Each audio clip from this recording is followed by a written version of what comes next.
Chad, I want to reference an article on your site about this, the stay-at-home mandates that cause people to work from home and they're not driving their cars. That's probably one of the worst things for your electric car, not to drive it regularly, right?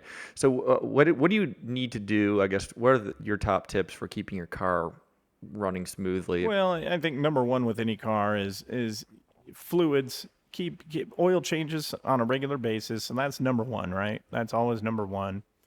If you ever see anything in your driveway as far as a leak goes, you want to go get that taken care of. That's one. That'll protect your engine.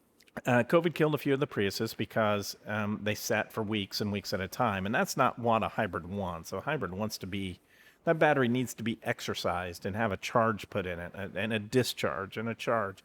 So that's what's happening when you're driving, constant charging and discharging.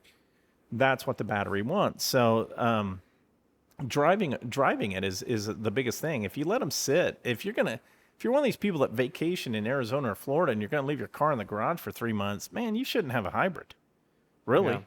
I mean, unless somebody's gonna come over and drive it for you, but to start it, that doesn't do anything. You got to drive them. And I'm Okay. talking about 15, 20 minutes, a week at least if you're going to keep it going. So I think sitting is the worst thing and driving is the best thing for a hybrid battery. Okay. And storage or like temperature, you're up in the Midwest, but compared, to Dallas, that's cold. Does weather and storage of your vehicle also affect battery life? Well, I think any car that's garage kept is going to last longer overall than a car that sits outside, number one. So, but if you don't have a choice, you live in an apartment or whatever, these things hold up. I mean, they're built to last. They hold up pretty well. Heat probably kills them more than cold, really, on any battery, any type of battery.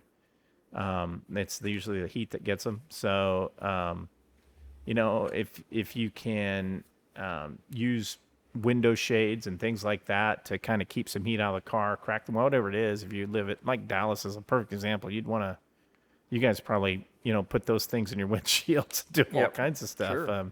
And you should. I mean, that's a very important, and you want to do it over that back hatch area if you can, which Toyota makes a nice little pull over back hatch thing, which you should leave in there, and you should pull it closed to the sunlight will then hit that and not hit on the carpeting and the trim piece that sits right on top of the hybrid battery. So any little thing like that you can do to keep, heat off of it, always helpful.